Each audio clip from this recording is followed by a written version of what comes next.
नमो हरिहन्ताणम् नमो सिद्धाणम् नमो आयर्याणम् नमो वैद्यायाणम् नमो लोये सवसाहुनम्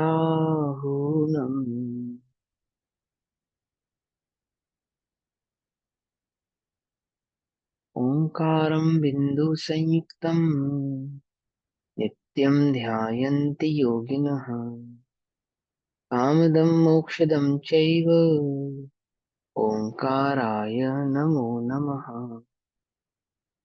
मङ्गलं भगवान् वीरो मङ्गलं गौतमो गणी मङ्गलं कुन्दकुन्दार्द्यो जैनधर्मोऽस्तु मङ्गलम्। सर्वमङ्गलमाङ्गल्यं सर्वकल्याणकारकं प्रधानां सर्वधर्माणां जयं जयतु सा। नमः समय साराय स्वानुभूत्या चकासते चित्स्वभावाय भावाय सर्वभावान्तरच्छिदे।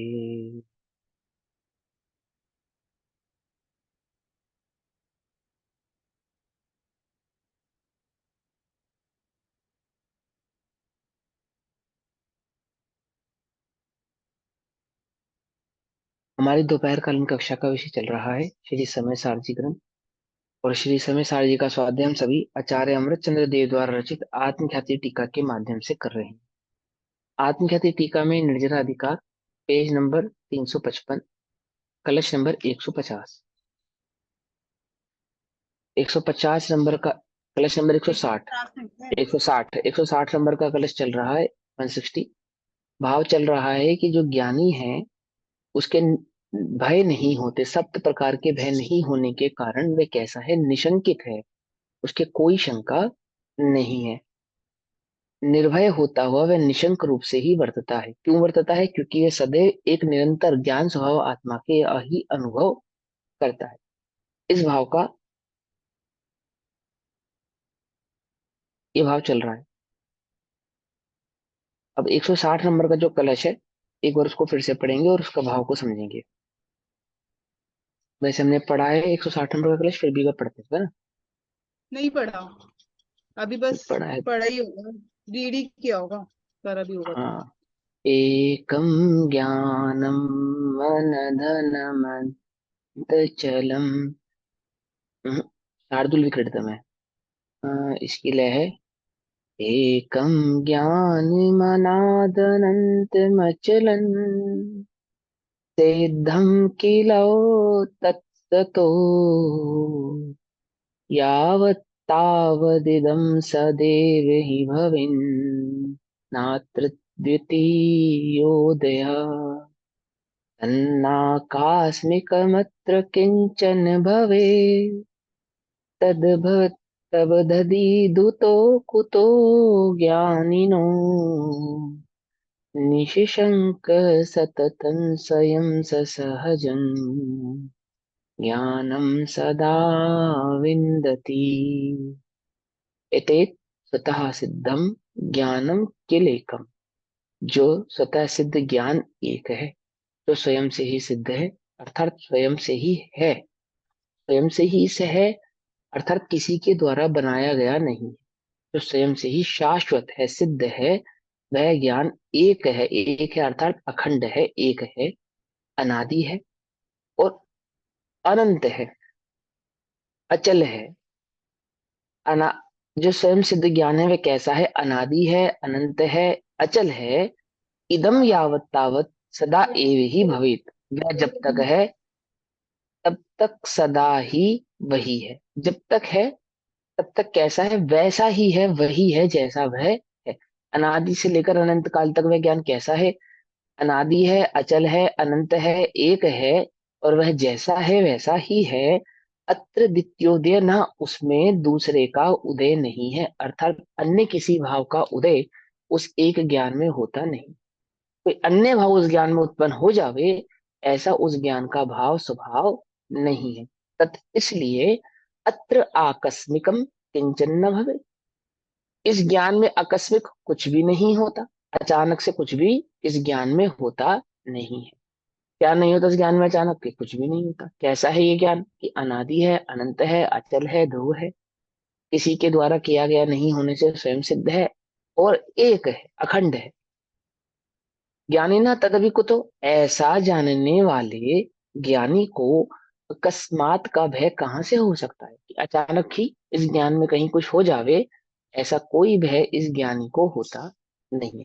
देखो, ज्ञानी को ऐसा कोई भय नहीं है कि मेरा सम्यक छूट गया तो, या मैं मिथ्या दृष्टि हो गया तो, अथवा यह योग उपयोग आत्मा में नहीं रहा और यह योग उपयोग आत्मा से छूट गया तो कोई उसको भय नहीं है। एक बार निर्णय करने पर क्या जाना कि आत्मा में कुछ भी घटता और बढ़ता नहीं है, कुछ होता ही नहीं, होता ही नहीं। कहाँ से हो सकता है अकस्मात? कुछ आत्मा में कुछ भी कहाँ से हो सकता है? सह स्वयं सततम निशशंक सहजम ज्ञानम सदा बिंदति। वह तो स्वयं निरंतर, वह तो स्वयं स्वयं स्वयं ही निरंतर, बिना किसी अंतर के, निशंक बिना किसी शंका के, वर्तता हुआ सहज ज्ञान का सदा अनुभव करता है। अर्थात उसका एकमात्र परिणमन, उसका एकमात्र क्रिया या वर्तन क्या है? एक सहज ज्ञानानंद, ज्ञान का आनंद ही है, अन्य कुछ भी नहीं। भावार्थ, यदि कुछ अनिर्धारित अनिष्ट एक का एक उत्पन्न होगा तो, अचानक से, अचानक से कुछ भी उत्पन्न होगा तो, सिद्धों को भी कुछ भी उत्पन्न हो सकता है, अचानक से कुछ भी उत्पन्न हो सकता है। अरिहंतों को भी अचानक से कुछ भी उत्पन्न हो सकता है, अचानक से, अचानक से। ऐसा भय रहना आकस्मिक भय है, वहां नहीं होता। कहाँ अचानक सिद्धों में कुछ हो सकता है? नहीं हो सकता। अरिहंतों में अचानक कुछ हो सकता है? यहाँ भी नहीं हो सकता। क्या? जब निर्णय किया तो क्या जाना, जो वहां नहीं हो सकता सो यहाँ भी नहीं हो सकता, मुझ में भी नहीं हो सकता। क्यों नहीं हो सकता? मम स्वरूप है सिद्ध समान, अमित शक्ति सुख ज्ञान निदान। समझ नहीं बात? ये जो आकस्मिक भय है, ये मैंने पिछली कक्षा में आपको डिटेल में क्लियर करके बताया क्या है, कि अचानक से कुछ हो गया तो, हे भगवान ऐसा ना हो जाए, हे भगवान ऐसा ना हो जाए, और ऐसा हो गया तो, वैसा हो गया तो, कोई पाप कर्म का उदय आ गया तो, अचानक से कोई उदय आ गया तो, बोलो ये आत्मा में उदय आते हैं या नहीं आते? बोलो मैं आत्मा हूं, क्योंकि वह तो सदैव ज्ञान सदा सदा अनुभव करता है, निरंतर निशंक वर्तता सहज ज्ञान का सदा अनुभव करता है। तो क्या अनुभव करता है वह ज्ञान का? कि ज्ञान में कोई उदय आता है? उपशम क्षयोपशम और क्षयिक भाव ज्ञान के होते नहीं होते? बोलो क्यों? अरे ज्ञान में उपशम भाव, क्षयोपशम भाव, क्षयिक भाव नहीं होता? ये कैसी कर्मों बात कर की रहे हो भैया? अपेक्षा। है कि ज्ञान में उपशम कहना, क्षयोपशम कहना, क्षयिक कहना क्या है? अभी तो कहा ना कर्मों आचार्य की देव ने अपेक्षा पिछले, है। कि आत्मा राग कर्मों को की करता है। अपेक्षा है। हम्म? कि राग को करता है कहना क्या है? अशुद्ध निश्चय में है। वास्तव में तो वह करता नहीं है। समझे बात? आत्मा रागी है ऐसा कहना वास्तव में तो अशुद्ध निश्चय में है। स्वभाव से देखा जाए, वास्तव में देखा जाए, तो आत्मा रागी नहीं है, राग को करता नहीं है। अर्थात कर्म आदि का उदय कहना, ये तो वास्तव में व्यवहार का कथन। स्वभाव को देखा जाए, किस कौन जो सहज ज्ञान का सदा अनुभव करता है, वह ये बात जानता है कि आत्मा को कोई उदय आता नहीं। कैसा है आत्मा? क्या अनुभव किया उसने आत्मा को? ध्रुव अनुभव किया या पर्याय वाला अनुभव किया? आत्मा कैसा है? कैसा है आत्मा? पर्याय वाला है आत्मा या ध्रुव है? क्यों ये कंफ्यूज क्यों हो रहे हो? बताओ, आत्मा ध्रुव है या आत्मा पर्याय वाला है? आत्मा ध्रुव है। हाँ, कौन ध्रुव माने क्या? ध्रुव है, ओह ध्रुव, ध्रुव है। अप्रभावी। हाँ, ध्रुव अप्रभावी। माने क्या? ध्रुव अर्थात जिसमें कोई उदय आता नहीं, जिसमें कोई परिवर्तन होता नहीं है, ध्रुव है। क्या लिखा? लोहा, लोहा कीचड़ में पड़ा लोहा नहीं, कीचड़ में पड़े स्वर्ण जैसा, सोने जैसा। क्या? वह जो, वह जो संसार आदि की अवस्था भी है तो कैसी है? कि कीचड़ में पड़े हुए स्वर्ण के समान है, बस, इससे अधिक कुछ नहीं। जैसे कीचड़ में पड़ा हुआ स्वर्ण इसको प्राप्त नहीं होता, जंग आदि को प्राप्त नहीं होता, अर्थात कैसा है, कीचड़ से अप्रभावी है स्वभाव से। अज्ञानी को क्या कहा? अज्ञानी को क्या कहा? वो कीचड़ को प्राप्त होता है। इसकी बात चल रही है, निशंक वर्तता हुआ सहज ज्ञान का सदा अनुभव करता है, यानी ज्ञानी। वह क्या जानता है? वह यह जानता है कि यह आत्मा अप्रभावी है। अप्रभावी अर्थात ध्रुव है, इसमें उदय आदि का कोई भाव उत्पन्न होता नहीं है। यदि कुछ अनिर्धारित अनिष्ट एकाएक उत्पन्न होगा तो ऐसा भय रहना आकस्मिक भय है। ज्ञानी जानता है, क्या जानता है? कि आत्मा का ज्ञान स्वतः सिद्ध है। स्वतः सिद्ध है यानी स्वयंभू है, स्वयं से है, स्वयं से है, इसलिए किसी के द्वारा मिटाया नहीं जा सकता, उसमें किसी के द्वारा छेड़छाड़ नहीं की जा सकती। क्या है? कर्ता के तीन कर्म, कर्म के कर्ता के तीन कर्म, तीन प्रकार का, प्राप्त, विपर्य और अनिवर्तन, निवर्तन। प्राप्त, विपर्य और निवर्तन, विकार्य। प्राप्त, प्राप्त, विकार्य और प्राप्त, विकार्य और उत्पन्न ग्रहण होता है ना, उत्पन्न नहीं कर सकता, ग्रहण नहीं कर सकता, प्राप्त, प्राप्त परिणमन नहीं कर ग्रहण नहीं सकता। होता, प्राप्त प्राप्त नहीं हो सकता। कर्ता का कर्म तीन प्रकार का होता है ना, प्राप्त, विपर्य और प्राप्त, विपर्य और एक कंफ्यूज हो गया मैं थोड़ा सा नाम उसका। हाँ, तो कर्ता का कर्म तीन प्रकार का होता है, अर्थात वह वस्तु को प्राप्त, यानी कि उसमें कुछ छेड़छाड़ नहीं कर सकता, उसमें कोई अन्य प्रकार का उदय नहीं ला सकता, है ना, उसमें किसी प्रकार का विकार्य विकार्य उत्पन्न नहीं कर सकता, विशेष कार्य उत्पन्न नहीं कर सकता। कौन नहीं कर सकता? पर नहीं कर सकता। समझे नहीं समझे? क्योंकि जो ये कर सकता है वही उसका कर्म हो सकता है, अन्य हो ठीक सकता बोल रहे थे आप, नहीं है, वो निर्वर्त्य, कर्ता कर्म, है निर्वर्त्य, ना। हाँ, प्राप्त, निवृत्ति विकार, विकार्य। निर्वर्त्य। हाँ, निविकार्य, निवृत्ति और प्राप्ति।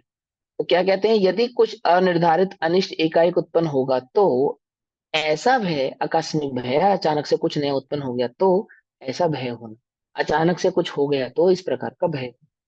सम्यक दृष्टि कैसा है? निशंक है। क्या ये शंका नहीं है कि अचानक से कुछ हो जावे?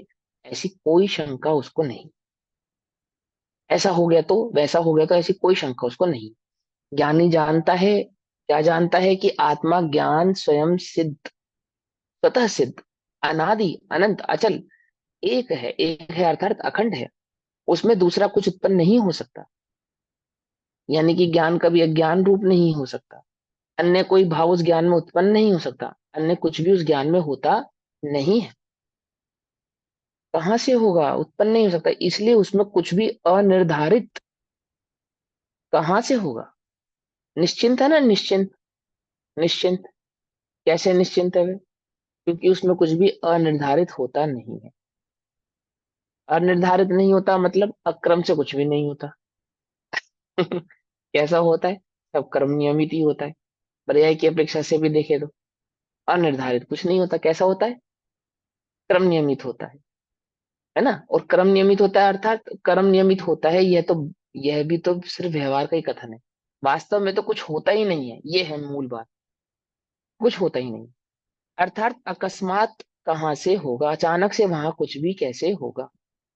ऐसा जानने वाले ज्ञानी को आकस्मिक भय नहीं होता, वह तो निशंक वर्तता हुआ अपने ज्ञान स्वभाव का निरंतर अनुभव करता है। इस प्रकार ज्ञानी को तात भय नहीं होते।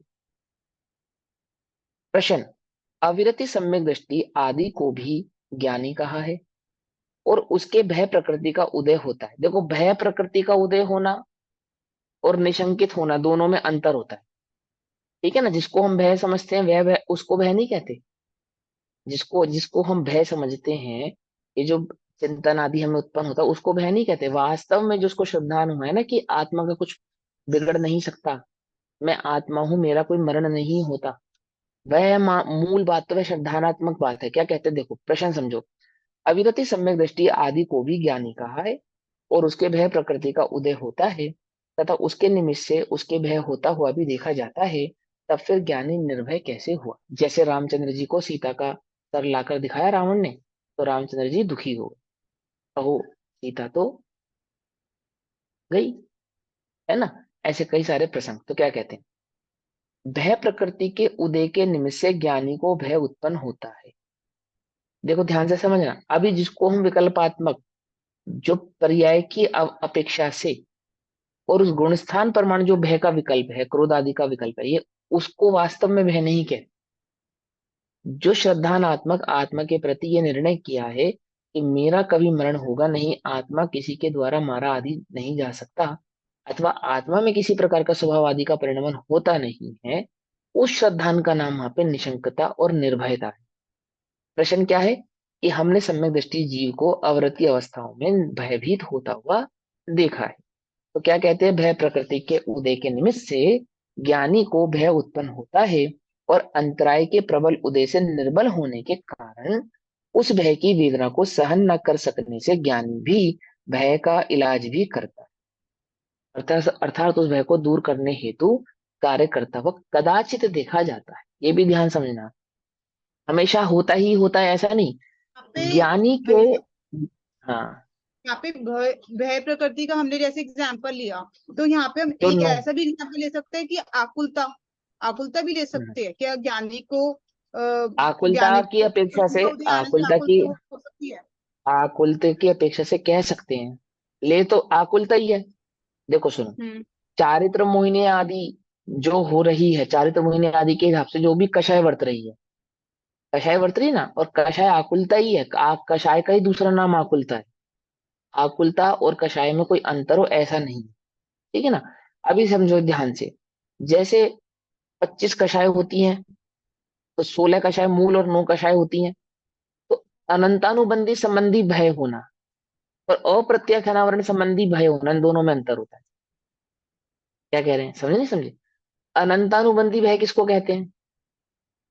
अनंतानुबंधी भय है जीव और पुद्गल के बीच की भिन्नता को न जानकर, जीव और पुद्गल को एक मानकर, और पुद्गल के परिणमन को जीव का परिणमन जानना, वह है अनंतानुबंधी भय।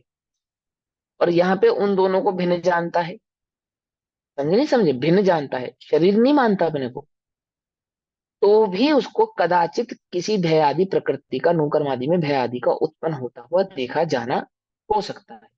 एक बात तो ये हो गई। दूसरी बात ध्यान से समझो कि सम्यक दृष्टि को तीव्र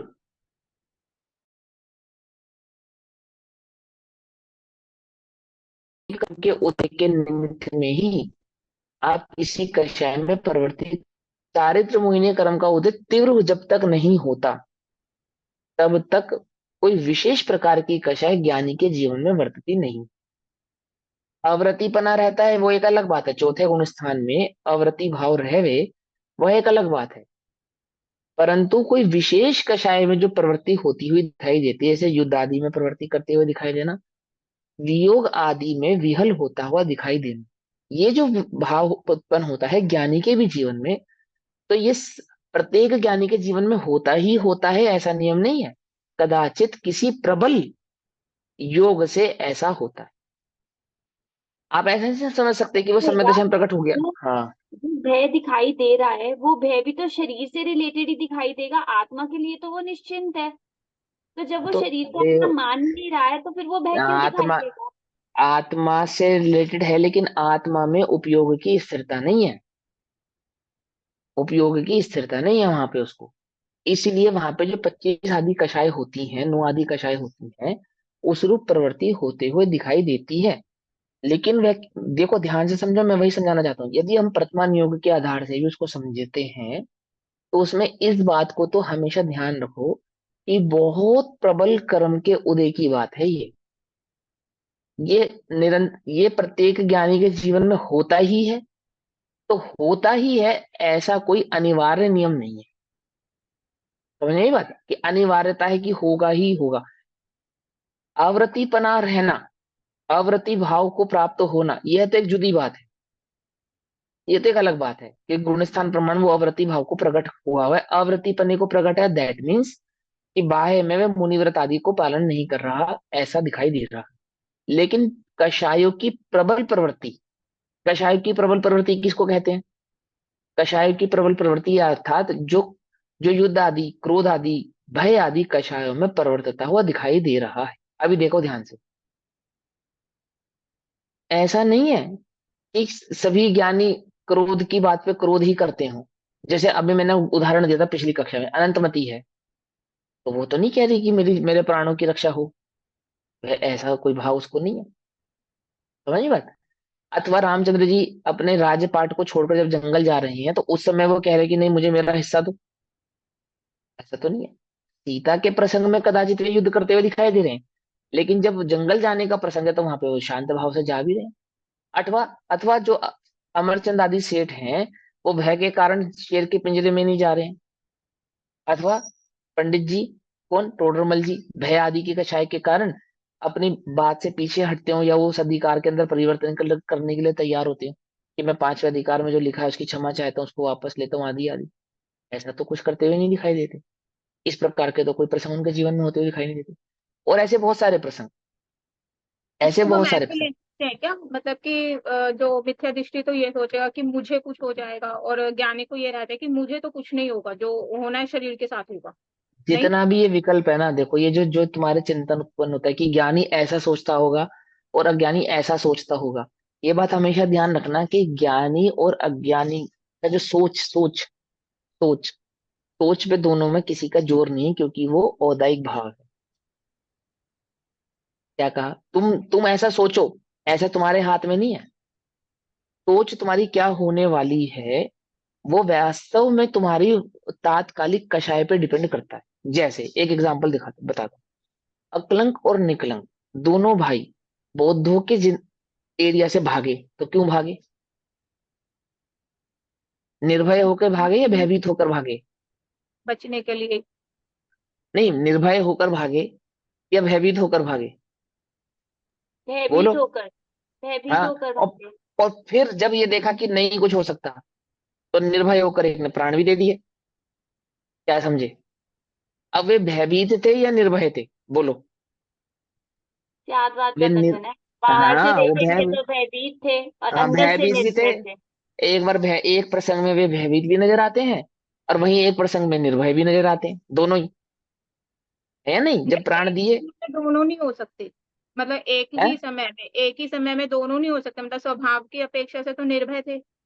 वो तो स्वभाव की अपेक्षा से तो निर्भय है ही, आत्म स्वभाव को जानने वाले, आत्म स्वभाव का अनुसरण करने वाले तो निर्भय है ही। लेकिन आप जिस विचार को निर्भयता मानते हो, वहां पे उस विचार की बात नहीं है। मैं ये समझाना चाहता हूँ। ये जो हमें विकल्प उत्पन्न हुआ, भय और निर्भय का, ये तो वास्तव में औदिक परिणाम है, जो ज्ञानी और अज्ञानी का समान हो सकता है। ध्यान से समझना बात को। जो औदिक परिणाम होता है, वो प्रसंग अनुसार ज्ञानी और अज्ञानी दोनों का समान हो सकता है। अकलंक निकलंक की जगह अन्य कोई मिथ्या दृष्टि जीव भी होता, तो क्या जान बचाने के लिए भागता या नहीं भागता? वो क्योंकि वह जान बचाने के लिए भागा है, इसलिए वह भयभीत है, और भयभीत है इसलिए वह मिथ्या दृष्टि है, ऐसा नहीं। ऐसा नहीं। कोई बात समझ में आई या नहीं? सेठ अमरचंद्र तो घुस गए शेर के पिंजरे में। अथवा पंडित टोडरमल जी तो हाथी के पांव के नीचे खुशी खुशी चले गए, और वहां उन्होंने तो ये विचार नहीं किया कि धर्म पर भावना कौन करेगा। कोई ये कहे कि अकलंक निकलन धर्म पर भावना की इच्छा से भागे थे, तो पंडित जी भी भाग सकते थे। क्या दिक्कत थी? पंडित जी क्यों नहीं भागे? और अकलंक निकलंक भी तो भागे थे जान बचाने के लिए। ये तो स्पष्ट है कथा में, कोई काल्पनिक तो नहीं है। तो जब वे भागे थे तब तो वे भयभीत थे, यानी तब तो वो मिथ्यादृष्टि थे। और जब उन्होंने प्राण दिए तब वो निर्भय हो गए थे, तब वो सम्यक थे। ऐसा है। थोड़ा सा समझो ध्यान से, हम क्या समझाना चाह रहे हैं। ये जो हमें, जो प्रसंग अनुसार, तात्कालिक प्रसंग अनुसार जो विकल्प उत्पन्न होते हैं, वास्तव में उसको कषाय नहीं कहते, वो तो ओदेक भाव होता है। समझे नहीं समझे? और वह जो ओदेक भाव होता है, वो प्रसंग अनुसार जो भी हम निर्णय लेते हैं, वह कुछ भी हो सकता है, कुछ भी हो सकता है, मतलब ऐसा नहीं होगा कि भ्रष्ट निर्णय होगा कोई। यानी कि जान बचाने के लिए भागना, ये कोई भयभीतपना नहीं है। समझे नहीं समझे? और फिर प्रसंग आया, ऐसा प्रसंग भी आया कि दोनों में से एक को प्राण देने ही है, तो दे भी दिए ना, निर्भय होकर एक ने, निकलंक ने निर्भय होकर प्राण दे भी दिए। क्योंकि उन्होंने प्राण दे दिए इसलिए वो निर्भय थे, और इसलिए वो सम्यक दृष्टि थे, ऐसा नहीं है। ऐसा नहीं है। वह तो ओदेक भाव है, दोनों ही, भागना भी और प्राण देना भी, ये तो दोनों ही ओदेक भाव है। वास्तव में इसको भय और निर्भयता नहीं कहते। ये दोनों ही परिणामों में भय और निर्भयता कहना, ये तो औपचारिक कथन है। औदैहिक भाव के आधार से किसी को भय कहना और औदैहिक कथन के आधार से किसी को निर्भय कहना, ये दोनों ही कैसे हैं? कैसे हैं? औपचारिक कथन। औदैहिक। तो यार औदैहिक फिर है, हमने औपचारिक मोती कथन। मार्ग जी में ये भी पढ़ा था हाँ कि हाँ। जो बाहर के परिणाम होते, जो बाहर की क्रिया होती है वो अंदर के परिणामों के अकॉर्डिंग ही होती है, तो फिर उसको कैसे छदमस्त को, लेंगे? छदमस्त को ऐसा कहते हैं, वह तो परिणाम के अनुसार होती है। परिणाम के अनुसार सम्यक दर्शन और मिथ्या दर्शन का क्या लेना? ये परिणामों पहचान हो में जाएगी। वही तो कंफ्यूज करते हो ना एक दूसरे, अपने मन को, अपने आप को। परिणाम है तो परिणाम के आधार से कौन से परिणाम को सम्यक दृष्टि का परिणाम कहेंगे, बोलो? कौन से परिणाम? आमुख परिणाम को हम सम्यक दृष्टि का परिणाम कहेंगे और आमुख परिणाम को हम मिथ्या दृष्टि का परिणाम कहेंगे। बोलो नहीं, वो भैया। तो स्वतः ही होती हुई देखी जाती है ना भैया, परिणामों के अनुसार अरे अगर कोई तो सम्यक तो दृष्टि बस होगा तो बोल उसके तो रहा हूँ, परिणाम। पूछ तो रहा हूँ। द्रव्यलिंगी के परिणाम, भावलिंगी के परिणाम और द्रव्यलिंगी के परिणामों में क्या अंतर है? परिणाम की बात है यहाँ पे। समझ, ये तो समझाने की अपेक्षा से छद्मस्त के परिणामों को ये उस जीव के लिए बताया कि कोई ये कहे कि मेरे परिणाम तो बहुत अच्छे हैं, मेरी क्रिया पे ध्यान मत दो। तो ऐसा छल ग्रहण करने वाले को ये बात कही कि क्रिया बिना परिणामों के हो जाती है, वो ऐसा नहीं है। तेरे परिणाम, तेरी क्रिया से तेरे परिणाम झलकते हैं, अर्थात तेरी जो भावना है वह तेरे चारित्र से नजर आती है। वह तो उस छल से बचने के लिए ये बात बतलाई है। लेकिन जो परिणाम हो रहे हैं आपको, वो वास्तव में क्या है? वो वास्तव औदाई। में क्या है? औदेक भाव है, पहले तो ये समझो आप। ठीक है ना? और एक होता है अभिप्राय। परिणाम और अभिप्राय, इन दोनों में अंतर होता है। समझे ना? अभिप्राय और परिणाम क्या होता है, इन दोनों में अंतर होता है। यहाँ पे मिथ्यात्व के अभाव की बात चल रही है। अब मिथ्यात्व के अभाव वाला जो निर्भयपना सम्यक दृष्टि के जीवन में है, उसे कौन जानते हैं? उसे तो वास्तव में ज्ञानी ही जानते हैं। समझे नहीं समझे? हम जिस निर्भयता के आधार से उसको निर्भयता समझते हैं, अज्ञानी उसे कैसे जान सकता है? कैसे जानेगा? वो तो वो देख भावों से उसका मिलान करेगा क्या? रानी ने सेठ सुदर्शन को जब पहले ऑफर दिया, तो सेठ सुदर्शन ने झूठ बोला, तो झूठे है ना सेठ सुदर्शन? झूठे है ना, या नहीं है? झूठ कहा ना उन्होंने। उन्होंने क्या कहा उसको कि मैं नपुंसक हूं, ऐसा कहा। तो झूठे हैं वो तो, और सम्यक दृष्टि होकर झूठ बोल रहे हैं भगवान। ये कहा कि सम्यक अनिति, दृष्टि। मतलब जब तक अनिति बन सके, संबंधी था ना। जब तक अन्य बन अनिति सके। पर अपक्ष का त्याग होता है सम्यक दृष्टि के, हाँ, वो नहीं सुनो। रहते परिणाम, तो अनिति संबंधी परिणाम थे इसलिए उन्होंने मना कर दिया। झूठ तो बोला ना, यानी असत्य भाषण कर सकता है ना। हाँ, कर सकता धर्म, है। धर्म की अपेक्षा से असत्य भाषण कर सकता है ना। नहीं, सत्य भाषण कर सकता है, अगर इस मामले में झूठ भी बोले तो भी वो हाँ झूठ नहीं है। हाँ, अब ऐसा नहीं है, ऐसा नहीं है। ये नियम नहीं है, ये तो छल ग्रहण करना हुआ। समझे? इसको तो छल ग्रहण करना कहते हैं। अब यही तो समझने वाली बात है। क्योंकि हमें वह परिणाम उचित लगता है, इसलिए हमने ये लॉजिक दिया।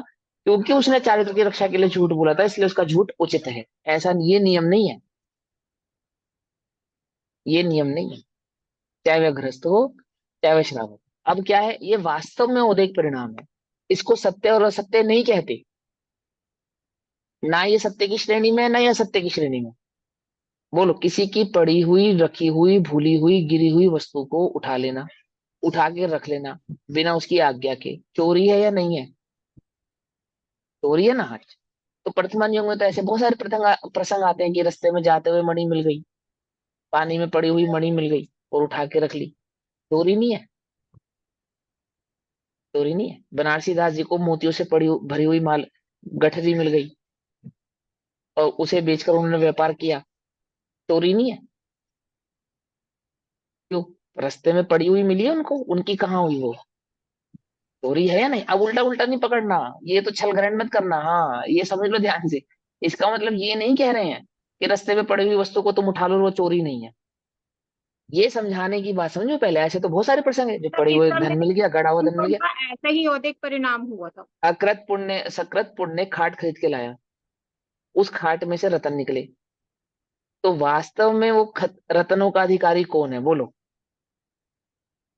अक- सक, वो सकृत पुण्य जो है वह अधिकारी है, अथवा वह बुढ़िया जिसकी वह खाट है वह अधिकारी है। बोलो, आज की डेट में मैं खाट खरीद के लाऊं और उसमें रतन निकल जाए और आपको मालूम चले, और आप मुझे क्या सलाह दोगे? नहीं भैया चोरी है ये, तो आप तो उसकी वापस कर करो। बोलो भैया, सदाचार किसे माना जाएगा? उसको वापस करना, इसे सदाचार माना जाएगा? अपना पुण्य मान के मैं रख लूं, उसे सदाचार मानेंगे? किसको मानेंगे बोलो? तो इन क्या है सबको जब सदाचार? इस तरह की परिस्थिति बनती है तो ये सारे औदैहिक परिणाम में आ जाएंगे, मतलब अरे उस वो समय पहले ऐसा उसका औदैहिक परिणाम उत्तर हुआ। तो दो, जो पूछा उसका तो उत्तर दो पहले। वापस भेजने में सदाचार मानेंगे हम तो। हाँ, सदाचार आप ही तो हाँ, यही मानोगे। तो उस कहानी के हिसाब से तो उसको उसने रख लिया, उसका पुण्य था वो। अब बोलो, ऐसे नहीं, ये कहा, ये ऐसे समझ में नहीं आने वाली बात, समझे? ये जो हमको परिणाम उत्पन्न हो, अब देखो एक और उदाहरण देता हूँ। नरक के नार की सम्यक दृष्टि से क्या अपेक्षा करते हो? कौन से परिणाम होंगे उसको? जो नरक का नार की सम्यक दृष्टि है उससे क्या अपेक्षा रखते हो? क्या परिणाम होने चाहिए दुख उसके? के परिणाम होंगे, तीव्र कषाय होंगे उसके तो। दुख ही होगा। और और स्वर्ग के देवता बिल्कुल मंद कषाई, एकदम मंद कषाई जैसे परिणाम। और सम्यक दृष्टि, तो भी उसको साधु होने के परिणाम नहीं उत्पन्न होते। संयम प्रिय लगे और संयमी होने का परिणाम उत्पन्न होता है या नहीं होता? बोलो, बताओ। नहीं अभी है। होता। दो है ना। सारी बातें ना, अब इसके आद्योपांत भाव को समझो। मैं जो आपको एक्चुअल बात समझाना चाहता हूँ वो समझना ध्यान से।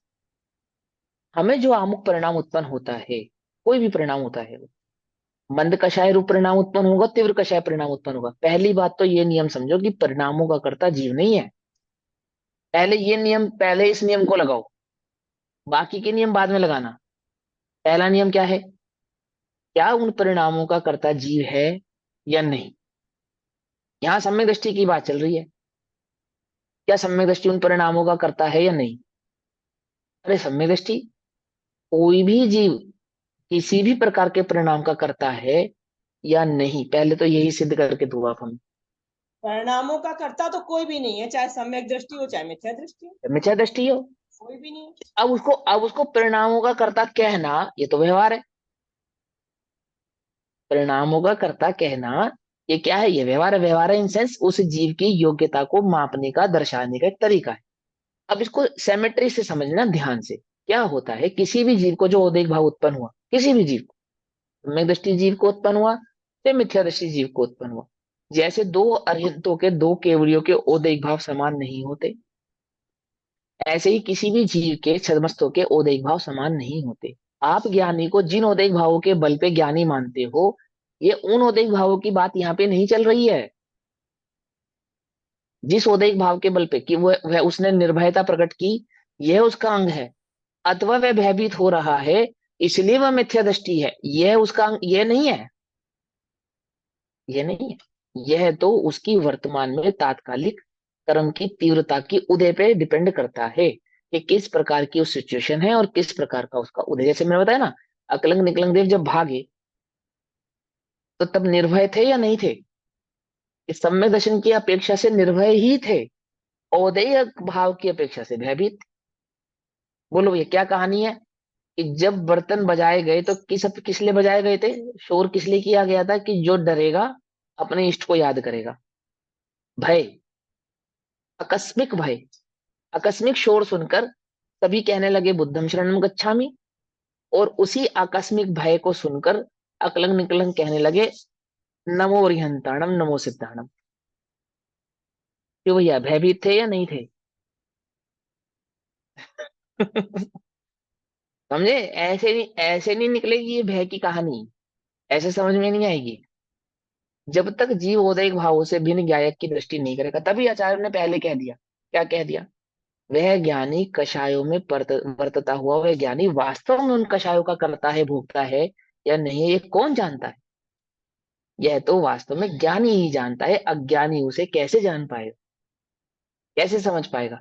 क्यों? क्योंकि उसने मापने का जो क्राइटेरिया क्रिएट किया है, इसको, जीव को मापने का अर्थात समझने का जो क्राइटेरिया क्रिएट किया, वो क्या है? वास्तव में तो मिथ्यात्व ही है। क्योंकि उसने ज्ञान स्वभाव से तो परिणामों जानते ही नहीं।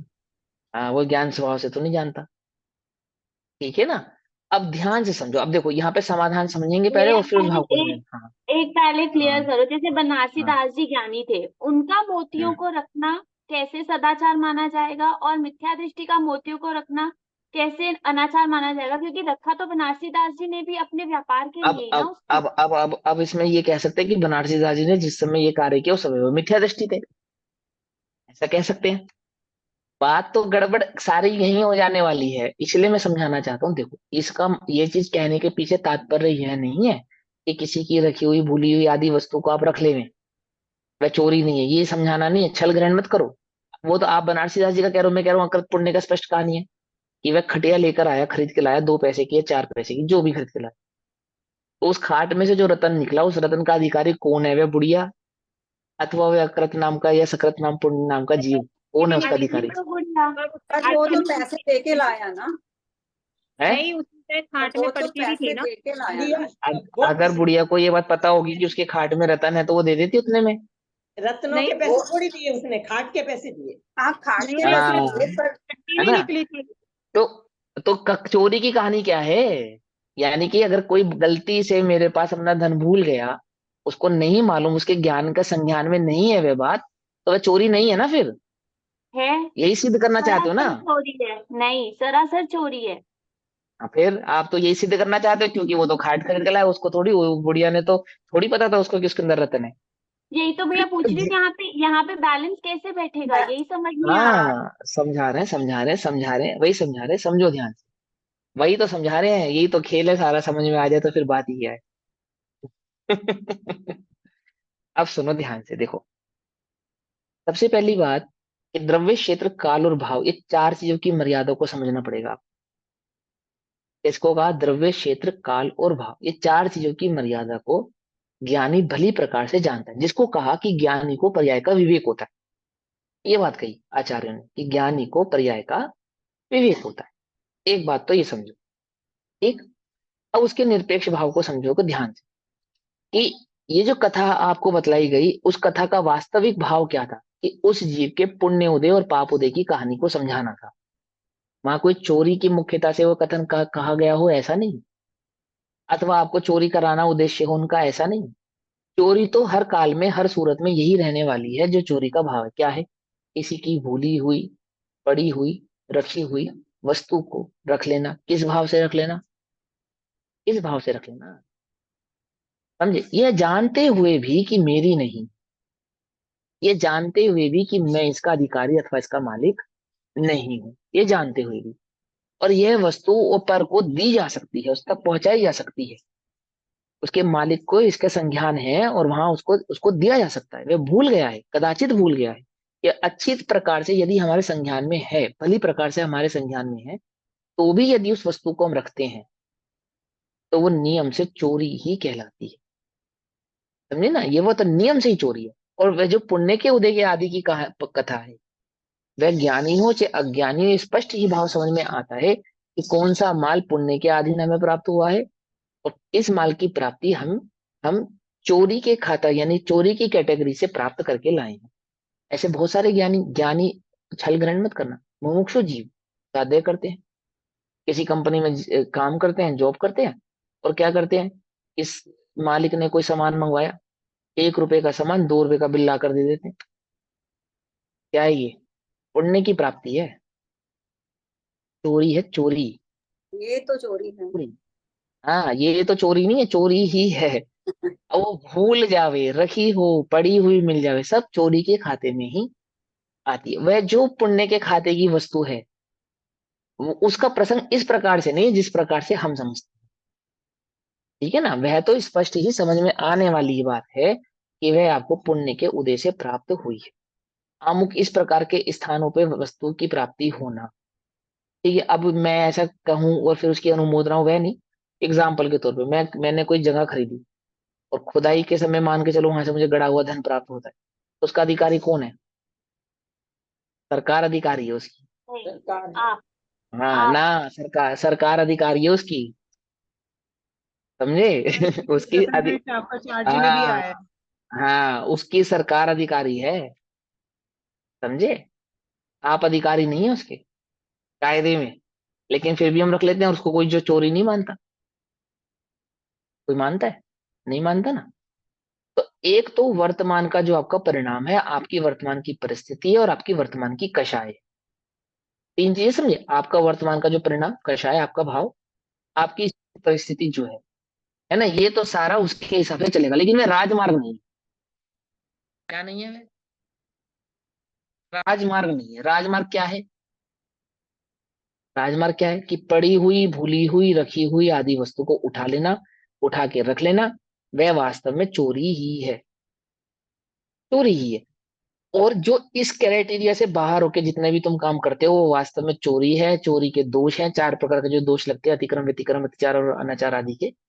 वो अतिचार आदि दोष हैं, आदि आदि ये सब भाव है। अब वो रत्नाकरण श्रावकाचार आदि की अपेक्षा से जब हम श्रावक के नियम पढ़ेंगे तब उस बात को समझेंगे। अब यहाँ जिस प्रसंग को समझाना है वो बात, मूल बात को समझ, कि किसी भी जीव को जो उदेक भाव परिणाम उत्पन्न होता है कषाय संबंधी, 25 कषाय संबंधी जो भी परिणाम जीव को उत्पन्न होता है, उसमें वह कषायिक भाव जो परिणाम उत्पन्न हुआ है वास्तव में उसको कषाय नहीं कहते। कषाय किसे कहते हैं? वह तो वास्तव में लेश्य है। ये ध्यान से समझना, छल ग्रहण मत करना। क्या कहा? वो जो परिणाम उत्पन्न हुआ है ना, तात्कालिक परिणाम जो उत्पन्न हुआ है वह क्या है? क्या है? वास्तव में वह लेश्य है। गुणस्थान प्रमाण, स्त्री को स्त्री संबंधी, पुरुष को पुरुष संबंधी आदि जितने भी औदैहिक भाव उत्पन्न होते हैं वो वास्तव में लेश्या है। लेश्या को अपेक्षा से कषाय कहते हैं। क्यों? क्योंकि कषायों से अनुरंजित परिणामों का नाम ही लेश्या है। क्या कहा? अब कषाय किसे कहते हैं? मूल कषाय किसे कहते हैं? कि क्रोध, मान, माया, लोभ से भी मूल जो होती है वे अनंतानुबंधी आदि जो भाव होते हैं उनको कषाय कहते हैं। क्रोध, मान, माया, लोभ कषाय नहीं है, अनंतानुबंधी कषाय है। अप्रत्याख्यान कषाय है, प्रत्याख्यान कषाय है और संजलन कषाय है। इन अनंतानुबंधी आदि के आधार से उत्पन्न होने वाले क्रोध आदि, मान को, मान आदि, लोभ आदि को भी कषाय कहते हैं। कौन सी कषाय कहते हैं? कि यदि अनंतानुबंधी के साथ उत्पन्न हुआ क्रोध है, क्रोध का परिणाम है, तो वह अनंतानुबंधी क्रोध कषाय कहलाएगा। और वही क्रोध यदि अप्रत्याख्यान आदि के साथ है, प्रत्याख्यान आदि के साथ है, तो क्या कहलाएगा? अप्रत्याख्यान और या प्रत्याख्यान आदि भाव कहलाए। है तो क्रोध ही, है तो क्रोध ही। युद्ध में क्रोध दोनों, दो जीव बराबर कर रहे हैं, लक्ष्मण भी और राम भी एक ही उद्देश्य से लड़ रहे हैं। दोनों के उद्देश्य में कोई भिन्नता नहीं है। रावण और राम के उद्देश्य में तो भिन्नता है, लेकिन लक्ष्मण और राम के उद्देश्य में क्या भिन्नता है बताओ? क्या भिन्नता है? तो शायद भी न्याय की लड़ाई लड़ते हुए भी कौन? लक्ष्मण। इसके साथ? राम के साथ। अनंतानुबंधी क्रोध के अधिकारी राम नहीं है और अप्रत्याख्यानावरण क्रोध का अधिकारी लक्ष्मण नहीं है। वो अनंतानुबंधी क्रोध का अधिकारी है और वो अप्रत्याख्यानावरण क्रोध का अधिकारी है। बोलो कौन? एक राम और एक लक्ष्मण, दोनों युद्ध लड़ रहे हैं रावण से। एक ही उद्देश्य से लड़ रहे हैं, अलग अलग उद्देश्य से लड़ रहे हैं? एक राम ही का उद्देश्य अलग है और नहीं, लक्ष्मण का उद्देश्य अलग है। नहीं? नहीं एक ही है। और एक राम का जो युद्ध है वो न्याय का युद्ध है, तो लक्ष्मण का जो युद्ध है वो अन्याय का युद्ध है, नहीं वो भी न्याय का युद्ध है। तो भी राम अनंतानुबंधी नहीं है और लक्ष्मण अप्रत्याख्यानावरण नहीं है। इधर आ जाओ। रावण जो लड़ाई लड़ रहा है अन्याय की लड़ाई लड़ रहा है। उस रावण के साथ जो मेघनाद आदि, कुंभकर्ण आदि लड़ाई लड़ रहे हैं वे न्याय की लड़ रहे हैं, अन्याय की लड़ रहे हैं? बोलो। अन्याय, अन्याय अन्याय की लड़ रहे हैं। अन्याय की लड़ाई लड़ते हुए भी रावण की कषाय अनंतानुबंधी है, मेघनाद, कुंभकर्ण आदि की अनंतानुबंधी नहीं है। अब बोलो, एक ज्ञानी बात है समझ में आई नहीं? ये अब कैसे? राम की कषाय को आपने अनंतानुबंधी बोला और लक्ष्मण जी की नहीं है, उनको अप्रत्याख्यानावरण बोला। अनंतानुबंधी नहीं है, नहीं है। नहीं है मतलब सुनना, तो ये दो हाँ कषाय क्यों सुनो ध्यान से। आपका लक्ष्मण जी को? राम की कषाय अनंतानुबंधी नहीं है, लक्ष्मण की अप्रत्याख्यान नहीं है। मतलब लक्ष्मण की अनंतानुबंधी कहलाएगी और रामचंद्र जी की अनंतानुबंधी नहीं कहलाएगी। वो अप्रत्याख्यान या प्रत्याख्यान जिस भी उस भाव में थे वह कहलाएगी। छाया सम्य दृष्टि थे तो नियम, ही बात पता ही है हमें, अनंतानुबंधी नहीं है। तो दो ही जीव न्याय की लड़ाई लड़ रहे हैं और दो जीव अन्याय की लड़ाई लड़ रहे हैं। तो सम्यक दृष्टि के जीवन में अन्याय अनित्य भक्ष तो होता नहीं।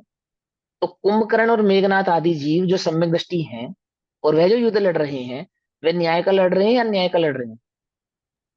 अन्याय का। न्याय अन्याय का युद्ध लड़ रहे हैं। न्याय के लिए, अब वे सम्यक दृष्टि, न्याय के अब वे उससे लड़ रहे हैं। लेकिन हाँ वो तो सम्यक दृष्टि है। अंदर से उनको मालूम है कि ये गलत है, लेकिन उनको भाई के साथ देने की वजह से लड़ाई करते हैं। हाँ बहुत बढ़िया। अब ये तो अज्ञानी ने फ्लो हमने लगाई ना, हमको कहीं ना कहीं रास्ता तो निकालना है।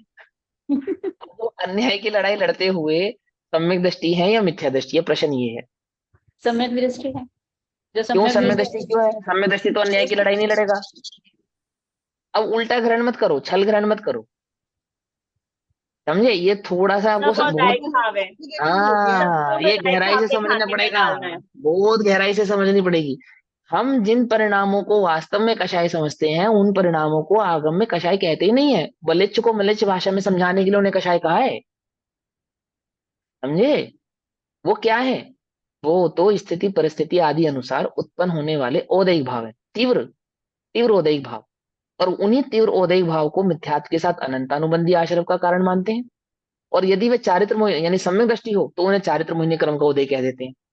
कह देते हैं उन्हीं परिणामों को, सेम टू सेम परिणामों को, एक को कह देंगे चारित्र मोहिनी क्रम का उदय है से तो, और एक के लिए क्या कहेंगे कि ये अनंतानुबंधी के साथ होने से मिथ्यात्व का परिणाम।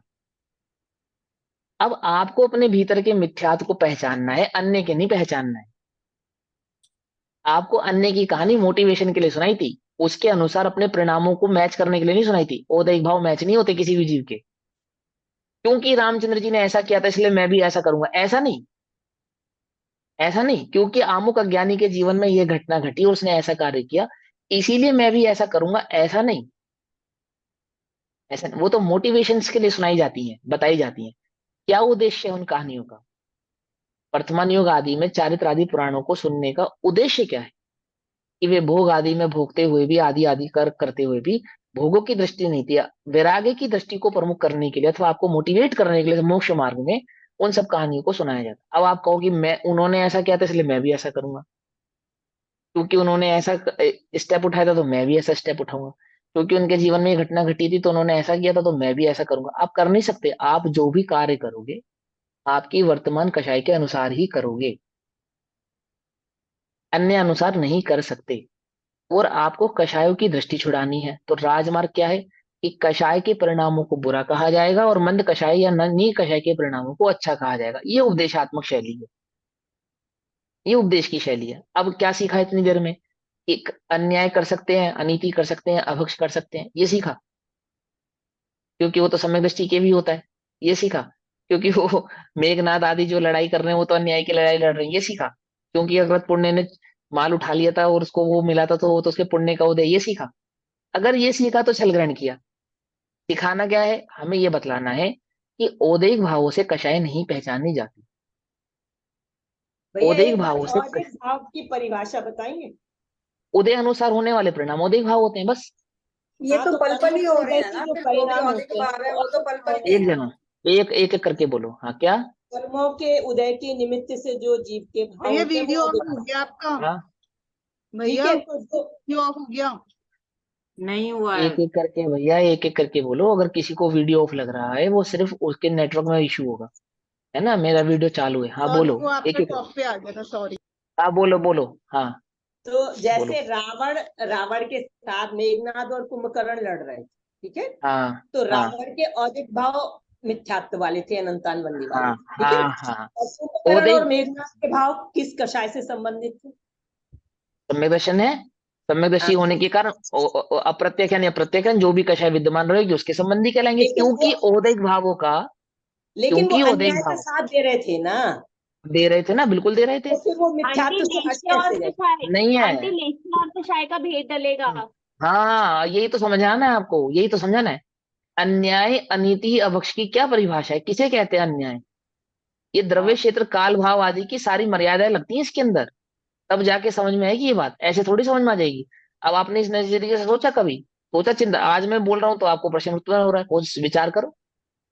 नहीं हमने भी भैया, तो बहुत विचार ही बार किया ना, सोचा है, बहुत बार है सोचा है, आंसर नहीं है ना? मिलता था कभी भी, हाँ अब तो समझ में सोचो आ ना, गया। क्योंकि तुम औदैहिक भावों को कषाय सोचोगे, मानोगे, तो कभी बात समझ में नहीं आएगी, कभी भी समझ में नहीं आने वाली बात है। ऐसे 1,000 प्रश्न है, ये दो चार प्रश्न नहीं है, हर कथा में ऐसे बहुत एक सारे और प्रश्न उत्पन्न होने वाले हैं। एक और सॉल्व करो हाँ फिर। हाँ हाँ बोलो। चंदन बाला चंदन वाला ऐसा कौन सा परिणाम था जो डिगी नहीं जब वेश्या खरीद के भी लेके जा रही थी? तो क्या हाँ, उसके मन में एक बार भी भय नहीं आया होगा कि मेरे साथ कुछ गलत वर्त हो जाएगा?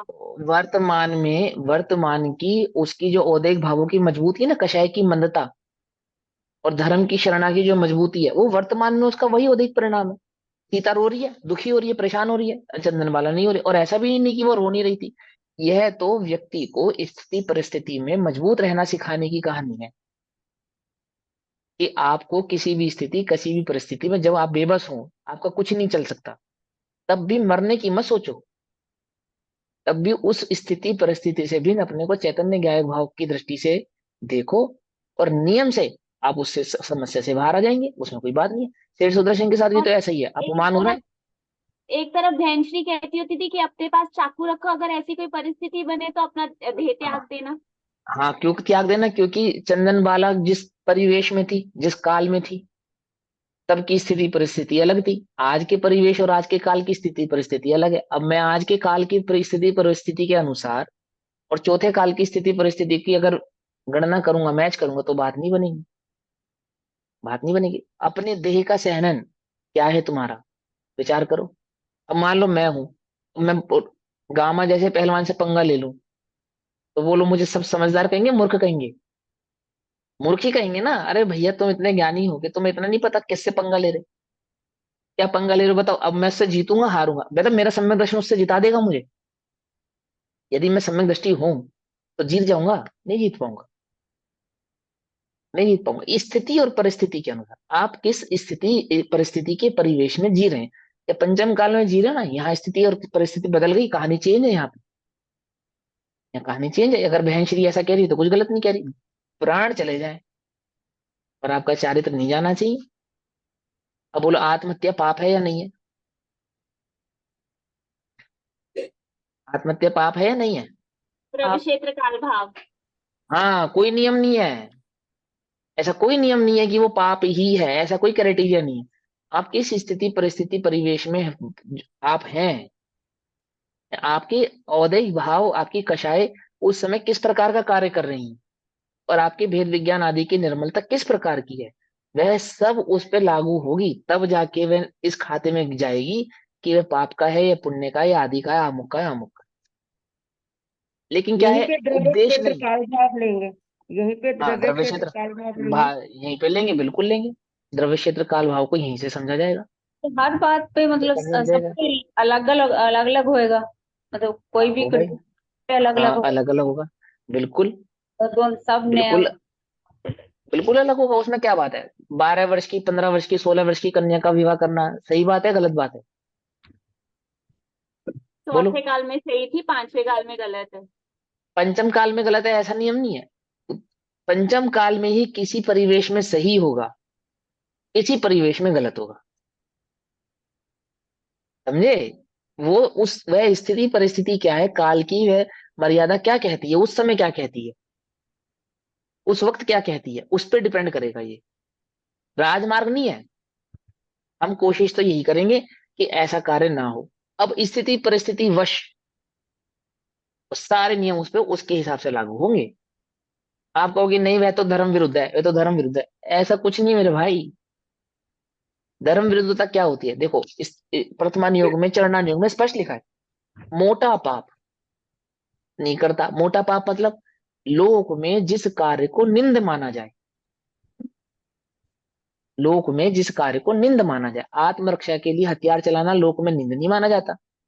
अन्य की वस्तु का हरण करने के लिए हथियार आदि करना, लड़ाई आदि करना निंद माना जाता है। बस सीधी सी बात है। सीधी सी बात है। मेघनाथ या कुंभकर्ण क्या कर रहे हैं? भाई की रक्षा, साथ दे रहे हैं, तो लोक निंद कार्य नहीं कर रहे हैं। विभीषण ने तो लोक निंद कार्य किया, भाई का साथ नहीं दिया, इसलिए बदनाम है आज तक। भले ही मोक्ष चले गए, पर वो घर का भेदी लंका ढावे, तो अपने बच्चे का नाम कोई विभीषण रखता है? क्यों? वो तो मोक्षगामी है। जैनी नहीं रखते, अजैनियों को तो चलो मालूम नहीं है इसलिए नहीं रखते। और जैनी क्यों नहीं रखते? जैनियों को तो मालूम है, होता तो कि वो मोक्षगामी है, क्योंकि लोक नीति के अनुसार नहीं किया कार्य। लोक नीति के अनुसार कार्य नहीं हुआ, इसलिए वो गलत है। पकड़ में आई बात? नहीं पकड़ में आई? या नहीं पकड़ में आई? अन्याय क्या है? लोक में जिसको अन्याय माना जाए, अनीति क्या है, उस परिवेश में जिसको अनीति माना जाए, समझे, उसको अन्याय और अनीति कहते हैं। जिस परिवेश में आप हैं उस परिवेश में अन्याय किसे कहते हैं? आज 16 17 18 साल की बच्ची का विवाह करना न्याय है अन्याय है? अन्याय है, अन्याय है। आज के परिवेश में अन्याय है। हो सकता है आज से 20 साल बाद अन्याय ना हो, ना हो, उसमें कोई बात ही नहीं है। समझे नहीं समझे? सम्यक दृष्टि है ना सीता, तो भी रामचंद्र जी आगे चलते हैं, लक्ष्मण पीछे चलते हैं, सीता कहाँ चलती है? बीच में। फेमिनिज्म कहाँ है? कहाँ है फेमिनिज्म? फेमिनिज्म समझते हो? राजपुत्री है वो, राजपुत्री, सर्वाधिकार है उसे, युद्ध करना भी जानती है, युद्ध करना भी जानती है, और सम्यक दृष्टि तो है ही। और सिर्फ सम्यक दृष्टि नहीं है, पढ़ी लिखी है। सीता कैसी है? सीता का ज्ञान कैसा है? कैसा ज्ञान है सीता का? पढ़ी लिखी, मूर्धन्य, विद्वत्ता होने पर भी कहाँ है उसका फेमिनिज्म? फेमिनिज्म समझते हो आप? हमें ऐसे ही समझते हो? लक्ष्मण जाने से पहले सीता को क्या क्या कह कर जा रहे हैं? आप बाहर नहीं आना। क्या बोलेगी वो कि मैं भारतीय नारी हूँ, आज की नारी हूँ, और तुम मुझे कमजोर मत समझो? क्या कहेगी?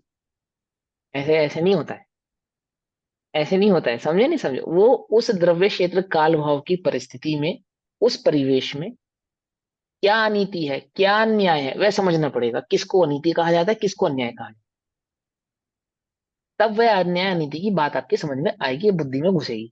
नहीं तो वो घुसेगी नहीं। अब आगे जो बात समझानी है, मूल बात समझानी है, कि वह जो भय का प्रसंग चल रहा है या अन्य कषायों का जो भी प्रसंग है, वह वास्तव में तो औदैहिक भाव है। आप औदैहिक भाव से क्या मानते हो? औदैहिक भाव को आप कषाय मानते हो। अब छल ग्रहण नहीं करना।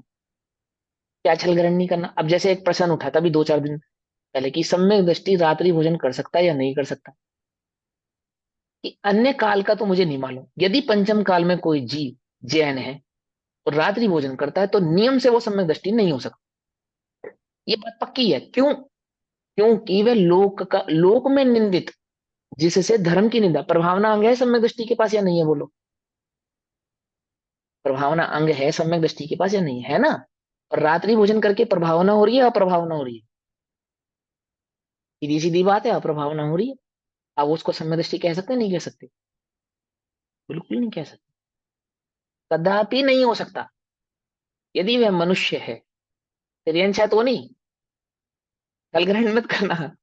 यदि वह मनुष्य है, संगी पंचेंद्रिय है, जैनत्व को प्राप्त है, और वह रात्रि भोजन करता है, तो नियम से सम्यक दृष्टि नहीं हो सकता, क्योंकि वह लोक में विरुद्ध कार्य को करता है, और लोक विरुद्ध कार्य होने के लिए अतिग्रद्धता होना अनिवार्य है। अतिग्रद्धता के बिना लोक विरुद्ध कार्य किसी भी जीव के होते नहीं।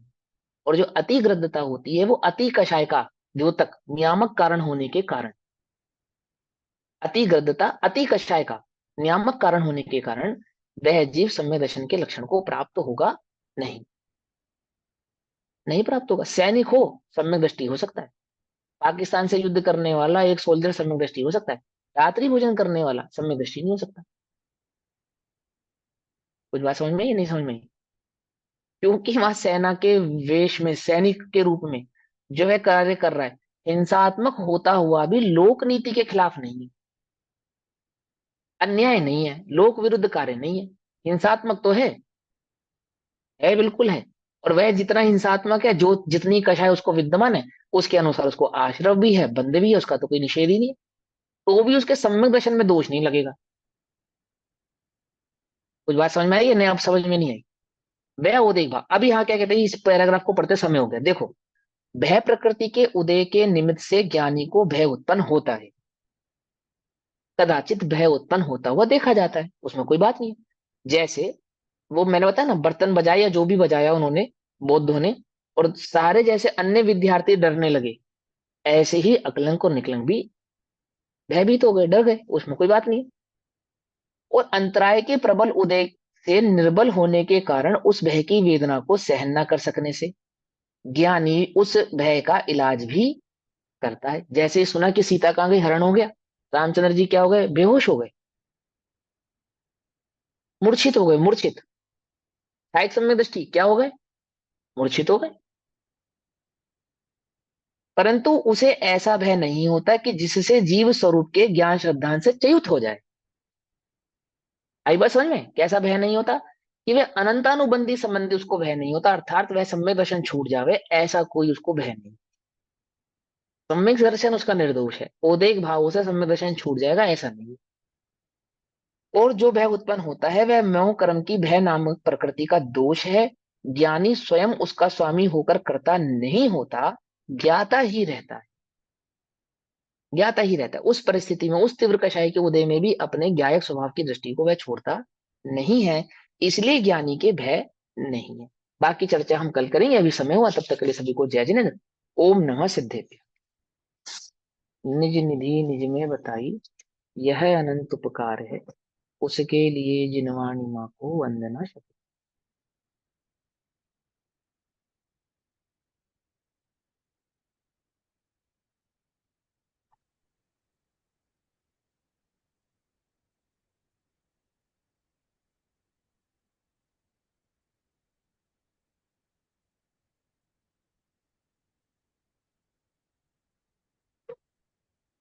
एक क्वेश्चन है, ये जो भय प्रकृति का उदय हुआ ये पर्याय में आ जाएगा ना?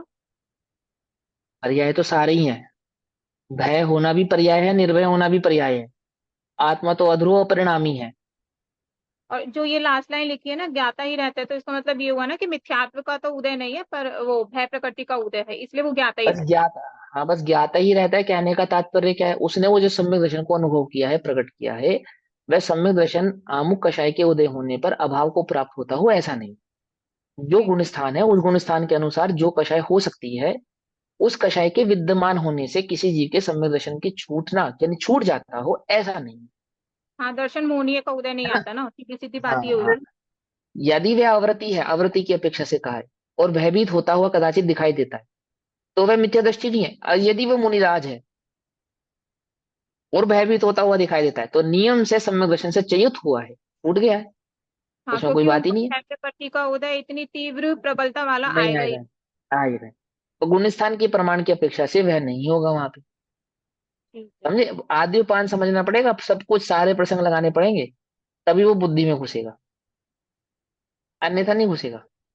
ठीक है ना? अभी जैसे आज एक ग्रुप पे प्रसंग डाला ना मैंने कि वो प्रभावना करते हैं, तो प्रभावना करने वाले मुनिराज प्रायश्चित के अधिकारी हैं। श्रावक प्रायश्चित नहीं करेगा प्रभावना के लिए, और मुनिराज हाँ, प्रभावना के लिए निराश के कार्य नहीं था लेकर इस। यदि दिग्गज करे तो भी उसकी वो प्रायश्चित ले रहे हैं।